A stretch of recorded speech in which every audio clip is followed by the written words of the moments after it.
Hello বন্ধুরা, good morning. নতুন একটা মিনি ব্লগে সবাইকে অনেক অনেক ওয়েলকাম। দেখো সকাল সকাল উঠে পড়েছি। দিনটা ছিল হচ্ছে রবিবার, সেদিন বর বাড়িতে ছিল, মানে ও এসেছে আর কি ভোরবেলা। তো আমি 8টার দিকে উঠেছিলাম। ঘুম থেকে উঠে প্রথমে যে কাজটা থাকে জানলাটা খুলে নেবা। আর দেখো কী সুন্দর ওয়েদারটা করে আছে। তারপরে দাঁত মেজে চা করে নিয়েছিলাম। চাটা খেয়েই কিন্তু চলে গেছিলাম বিছানার চাদরটা বদলাতে। অনেক দিন হলো এই বিছানার চাদরটা পাতা ছিল। দেখো আজকে একটা নতুন চাদর পাতলাম, কেমন লাগছে জানিও। এই চাদরটা কিন্তু আমি কদিন হলো কিনেছি, তো আজকেই পাতলাম। কেন জানি না, মনে হলো পাতি, কী হবে তুলে রেখেই বা কী হবে। তারপরেই কিন্তু দেখো এখানে বর করছিল লুচি। আমি যেহেতু মানে সব কিছু করেই দিচ্ছি, ও শুধু ভেজেছে। আর লুচিগুলো কিন্তু খুব ভালো হয়েছিল। আর এখানে আমি করেছিলাম আলুর তরকারি। তো সকালের মানে ব্রেকফাস্টটা করে দেখো ছেলের সাথে একটুখানি বদমাইশি করছে, খেলছে ছেলেকে গাড়ির মধ্যে তুলে।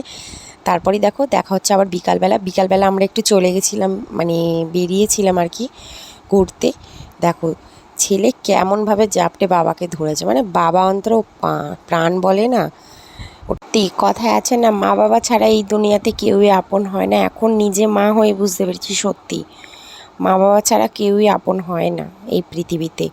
এটা কথাটা হয়তো একটু তিক্ত লাগলো, কিন্তু এটা বাস্তব কথা, তাই না? তারপরে দেখো ছেলেকে নিয়ে কতটা বদমাইশি করছে আমার ছেলে আমাকে পেয়ে।